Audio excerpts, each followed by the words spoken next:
Hey, what is going on, everyone? Today we're going to be talking about Blue ISO-8. And exactly why we're going to be talking about this is because we have Doom Raid 2 on the horizon, so it really is going to be a good idea to really understand which classes you want to take into Doom Raid and really understand each of the classes.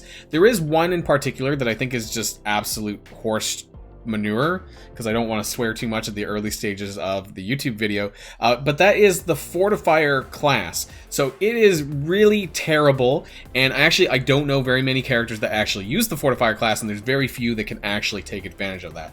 So that's one thing that I do want to talk about in this video, but I do want to talk about them more generally. I want to maybe make people understand the differences between, say, the Skirmisher 3, Blue 3, and the Striker Blue 3 interaction, which some people still get confused about even now, and then take a look at both Healer and Raider, which is left over, to see where you can kind of take advantage of that, and if they have any use. Actually, some people are using it, and some people are not. So a lot of people use Striker, and I guess we need to figure out why is that the most popular ISO that people like to use. So all of that and more in today's video. So without further ado, let's get things started.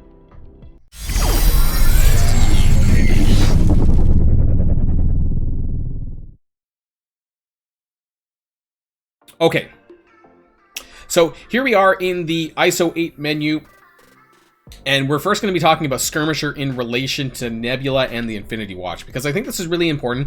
Even though you may or may not be using Nebula in, say, Doom Raid 2, there is actually some space for her. I'm not going to say in Doom Raid 2, but in Doom Raid in general. In Doom Raid 1, she was usable here. But the Skirmisher Blue class, and this is really important to start off by talking about the vulnerabilities that Skirmisher that adds onto the character for Infinity Watch, let's say, but also how you get this to work for Striker properly. So what we know is that if you have, obviously, Skirmisher at all, it applies vulnerability. But in order to apply 2 vulnerability, which is important to the Striker 3 Blue ISO, you need to have T2 level 3, aka Blue 3, whatever you want to call it. And this applies to vulnerable. But what I want to, make mention of here is that it applies to vulnerable, but not +2 vulnerable. Why is this important? Well, if you have characters that are, say, let's say for the example of a Gamora and Nebula and other Infinity Watch members, if not all of the Infinity Watch members are at Blue 3 Striker, then there's going to be a mismatch of vulnerability on the characters. So because it's apply to vulnerable, what that means is if there's any vulnerables at all, like let's say one, say you have an Adam Warlock who has who isn't at Blue Striker 3 but is like Striker Green 5 or whatever, he's going to remove one vulnerability and there's going to be one left over on the character, but you're not going to be able to reapply 2 onto that same character with Nebula. It has to be completely removed in order to add 2, and this causes problems when we get to Striker when it comes to actually using the attack that tier 2 Blue level 3 actually activates, and that's really important. Now, Skirmisher 3, and if you look at tier 2 level 1, so Blue 1, for example, gain plus 10% damage on assists. This is really good for characters like Astonishing X-Men, because they're assisting all over the place. They're all kind of assisting all over the place. In fact, I use Skirmisher on almost all of my Astonishing X-Men with the exception of Beast. Some people do like to run Skirmisher with Beast as well. I do not. I run the Healer ISO, and that's just because I preferred the more survivability out of that. But some people do run Beast as Skirmisher as well, so that gives you a chance to increase your focus, because at Green 5, you gain plus 50% focus, which is really solid for Beast as well, to gain that extra focus for the basic to flip those positive effects. But I do run Healer for that, though, and we'll talk about that when we get to Blue Healer. So for this upgrade here, the gain 10% damage on assist, this is only really going to work for characters that are highly, related to assisting. And off the top of my head, really, this comes to like Nebula, Astonishing X-Man. There's probably a couple of others, but these are the biggest ones, I think, that you're probably going to take advantage of with this Blue tier 2 level 1. Now, obviously, this is just a flat buff here, tier 2 level 2, and tier 2 level 3 we talked about that. So we're going to talk about this a little bit more when we get to the striker portion. We can look ahead though. Even though 4 and 5 don't exist, I do want to take a look at this more generally and kind of look at what you get. So you do get a plus 10% max health again, additionally, like level 2, but you also get armor, focus, and resistance, which is nice. We're not going to be talking at this point about level 4 and level 5 ions, which I'm sure you guys are aware, which don't exist in the game yet, and we don't actually know where this is going to come. You know, comment down below in the video where you think this might come from in the future. Maybe this is going to be Doom Raid 2 or higher difficulties that they might just plop down in there. Who knows? I don't know. I don't know how we're going to get this, but it's absolutely crazy that we have different currency for tier 2 level 4 and tier 2 level 5. 3 separate currencies for blue. I really don't like that. So tier 2 level 5 on primary hit, flip positive effect to bleed instead of clearing. So this is kind of neat as well, and you gain a flat 20% damage, which is actually really good regardless of what character you're using. That's a lot of damage. So but this is kind of neat. Instead of clearing it, you would flip to bleed. It's additional damage, I guess. But we're not there yet, so I'm not going to talk too much about this, just about what they give you. So I want to jump next to striker, because that's one of the most common ISO classes that people use is striker. On almost tons of the characters in the game use striker. But I also do want to point out that you can't use striker without having someone as a skirmisher or a raider to add that vulnerability, unless you're cloak and dagger, because they do have this plus vulnerability feature. They're the only characters in the game that can actually add vulnerable currently without having either skirmisher or raider as a class. Do want to add that in. So we're going to switch over to Gamora. We're going to take a look at Gamora because she's the most relevant that I want to talk to about striker immediately. And so when you heard me talk about the blue skirmisher 3 interaction with striker, this is really important, because let's say you're running a full team of Infinity Watch, which most people are doing with Adam Warlock. If they're not all blue striker 3, it's not going to do this attack. And that's what's important to realize, is that on primary hit, if the target is vulnerable with a duration of 2+, deal 5% of this character's max health to their primary target. So, like I said, the problem is with the assisting and with the strikers. If they're not all blue striker 3, then you might have, let's say if you have Adam Warlock, as I mentioned, and maybe Phi Lavelle, but they're not blue striker 3, they're like, I don't know, blue 1 or green 5 or whatever. You know, they're going to remove 1 vulnerability, and that's going to leave 1 left on the target. However, that's not going to allow you to apply 2 more with Nebula to then do this attack with Gamora. Basically, it's going to check, and there's a good possibility that there might only be 1 vulnerable on the target because somebody else used that already, and therefore you're not going to get this 5% of this character's max health to the primary target. Now, where you are probably going to take advantage of this the most is going to be characters, teams that don't constantly assist like this, so that the 2 vulnerability is likely to stay on there, and someone with striker 3 is taking advantage of that on their next turn. I'm not gonna, you know, things like, say, using Dr. Doom possibly as a blue striker 3 with Cloak and Dagger, who do apply more vulnerabilities. This is highly possible here, but you definitely need to make sure that that 2+ vulnerability is there. And we'll talk about this a little bit more when we get to Raider. Raider is not as popular of a blue choice right now. Striker is like, I'm not going to say a percentage here, but I do think that blue striker is definitely one of the most popular choices, because of what happens in the green stages, but also just the flat additional damage that you get seems to be a bit more consistent, I would say, than some of the other ones. It's just that this tier 2 level 3, take this with a grain of salt, because very likely that this is not actually triggering for you most of the times that you think it is, because of what I said with the actual vulnerable stacks, and how Skirmisher doesn't give you a +2 stack. It just, you know, it gives you 2 if they don't have any. But if they already have 1, because 1 was removed, then that's still going to be there. Alright, so here we're going to be talking about Raider. So Raider is a bit of a less popular class, and some of you might be surprised that I actually use Raider with Kestrel. Now, the reason why I do that is because that there's so many people that use Striker, including myself, that when you're using them, especially in Doom Raid, I use this specifically for Doom Raid. I know a lot of people use Striker when it comes to Arena or something like that. But for Doom Raid, I much prefer Raider. That's the way, you know, because she does have a multi-hit attack with her special, and even her basic hits multiple targets, and this gives a way to apply multiple vulnerabilities with the crits that she does, and this gives you enhanced crits. And so it is a less reliable less consistent in terms of the damage, because you're not getting that flat boost from Striker, but I still like this for raiding purposes.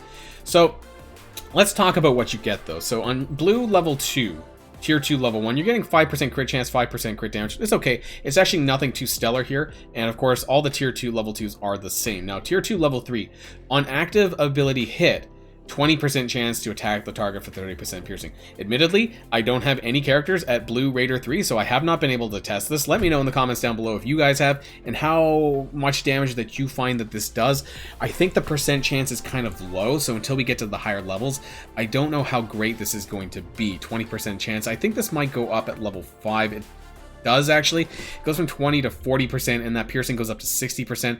I have a feeling that this could be really, really good at Tier 2 level 5, but unfortunately, you're still only getting +1 vulnerable up to a maximum of 3 until Tier 2 level 5, which gives you +2. So on crit, you'd be getting 2. Now that's really, really good, but I think that until we get there, it's kind of, you know, it is what it is. So maybe Striker is still better, but because of what I said, that I think that this is the only way to apply plus vulnerable. If you guys remember what I talked about the Skirmisher, is that it applies flat vulnerable. So the difference between Skirmisher and Raider is such that Raider gives more. So if you accidentally remove a vulnerability from say a green Striker character, then you're only gonna have 1 and not 2 vulnerabilities on there, but Raider allows you to get more of that back onto there to maybe take advantage of say the Blue Striker 3 attack, things like that, if your characters are a little bit mismatched and not all the Strikers are at Blue 3.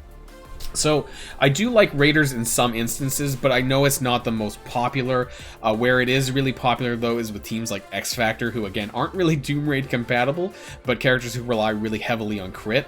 There are a very few selection of characters that I personally use as Raiders in my top 25 or top 30 for Doom Raid, which is Kestrel is one of them. The other one actually is Symbiote Spider-Man, believe it or not, I use as a Raider, but some people do use a Skirmisher. I also have Skirmisher Green 5 for Symbiote Spider-Man, and I'm wondering for Doom Raid 2 if I need to turn this back to Skirmisher 5 actually. Sorry, or to Skirmisher Blue 1, just to take advantage of the focus that he gets from Skirmisher to land those in Doom Raid 2. So we'll find out if that's the case, but if you look at the rest of my characters, I don't think I have any others with Raider. Very few, at least in the sort of the blue range with Raiders. I think that might be it. I don't think I really have anyone else. A lot, what's really common, actually, you know what? I have Deathpool as Raider. This is a bit contentious. I know that some people use Striker, I think it is, for Deathpool, but for the exact same reason that I brought up earlier on, is that if you have too many Strikers, who is actually applying the vulnerabilities? And I think that's the question. However, I will admit that when you're running Deathpool with Cloak and Dagger, that's completely valid because you can get the vulnerables pretty easy, but I did this pre-Cloak and Dagger, so maybe I might switch this back. Of course, switching is going to cost me ions, and that's going to be a bit of a problem because blue ions are not that bountiful, so I'm going to have to spend another 120k to get back to like Striker Blue 2, so I'll have to think about that as time goes on, but for the moment, I'm going to keep her where she is, and hopefully it doesn't make too big of a difference as it's not really doing that in Doom 1, but we'll see as we progress through to Doom 2. So, the next thing that I do want to talk about is Healer. And so for Blue Healer, one of the most obvious characters, I think, I talked about this earlier on a little bit, is Beast. So you can run Beast as a Skirmisher as well because of the assist nature of the Staunching X-Men. But I think from a survivability aspect, I do really like Healer. And Healer is actually one of the best level 1 blue ISOs in my opinion. So you're getting 15% active healing for just Tier 2 level 1 or Blue 1.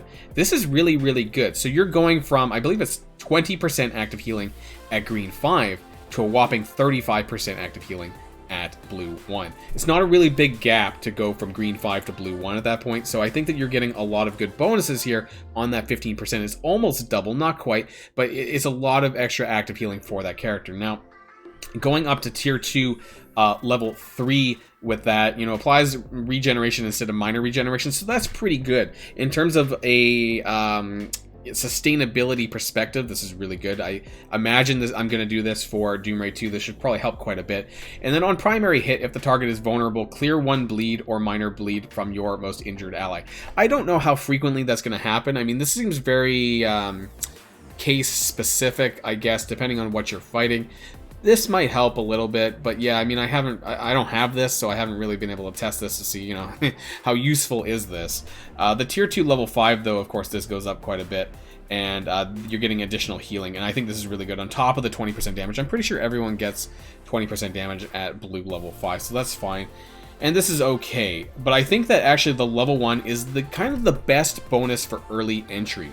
And that's what I like about the healer ISO, is that the healer blue is actually really nice, even just at the blue 1 level. So you don't necessarily have to go all the way up to 3, although eventually you will, because of Doom Raid 2, and what we know of the higher difficulties in Doom Raid 2, it's going to start off at blue ISO 1, and then up to blue ISO 2, and then up to blue ISO 3. So inevitably you are going to have to do this, but it's perfectly fine for those entry-level Doom Raid 2 alliances, players, that the healer 1 is going to be pretty good.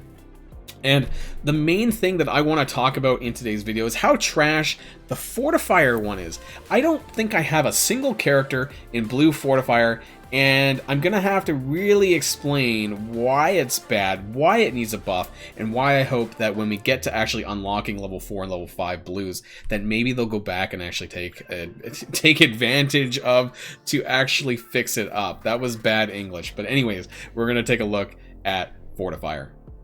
Okay, so for Fortifier, even though I don't have Fortifier on Cap Sam, we're going to talk about Cap Sam with regards to Fortifier, because he's basically my number 1, what I would call main tank, who's an actual tank, who has taunt, not Viola, who doesn't really have taunt, even though she's a protector.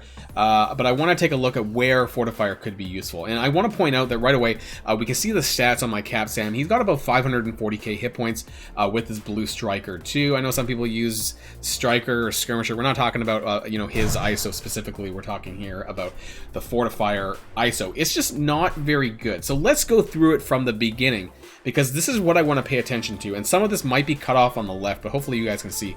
So level 1, on spawn, 10,000 barrier.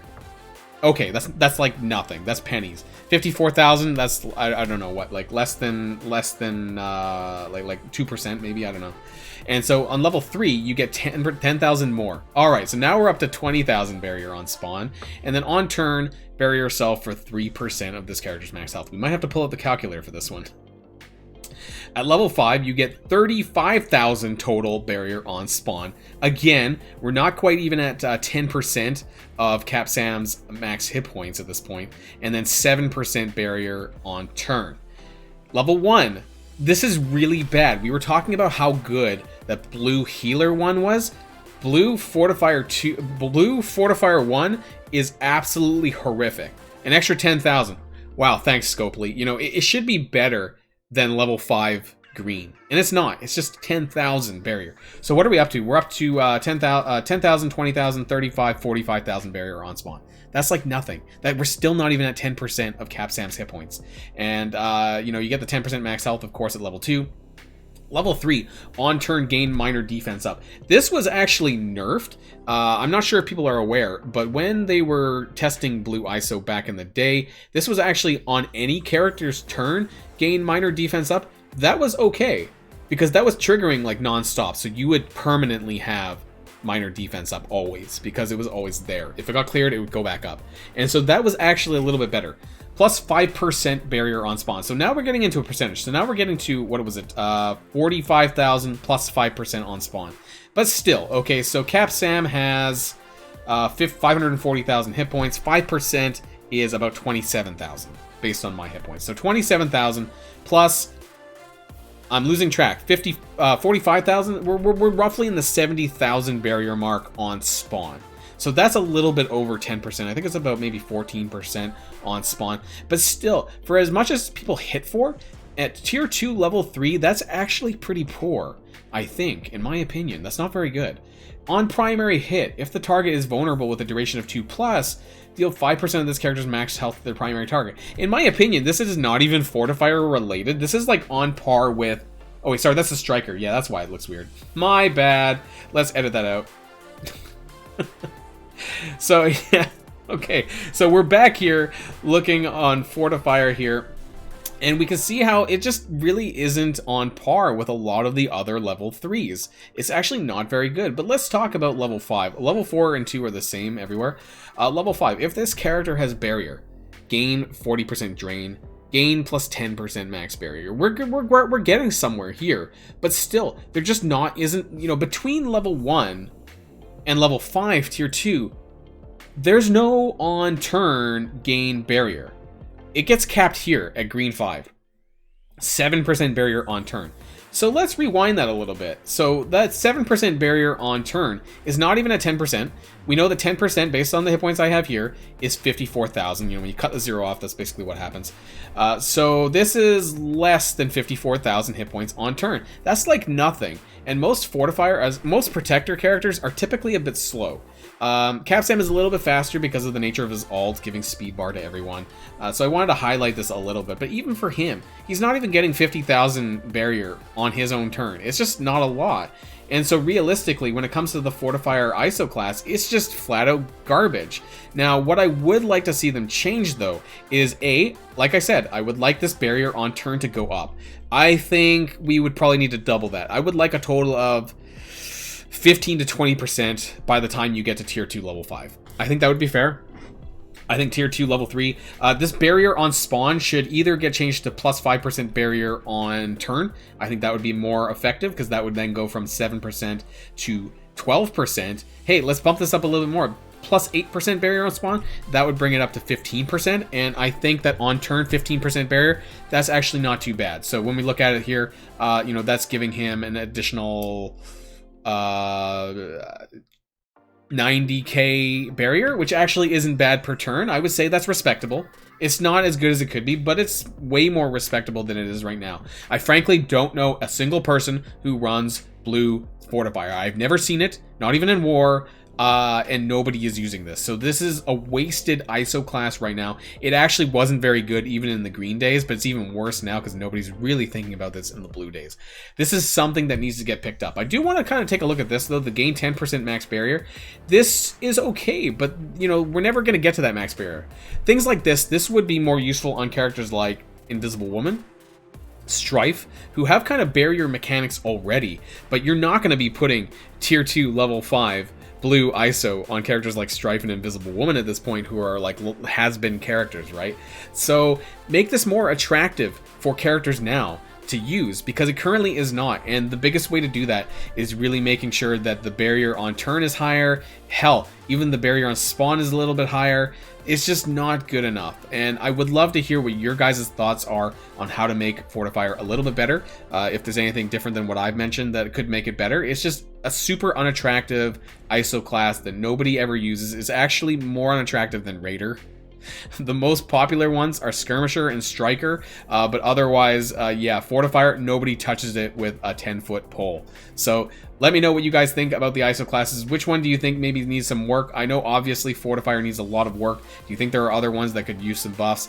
Let me know all of that in the comments down below. And of course, until next time, guys, stay safe and healthy, and I'll see you all later. And good luck on getting your blue ISOs ready for Doom Raid, because that's going to be really important. Make sure that you guys do blue ISO 1 for Doom Raid 2, blue ISO 2 if you happen to be getting higher up in those difficulties already, and then 3 higher for all the rest of the ones. So good luck, everyone, and I'll catch y'all later.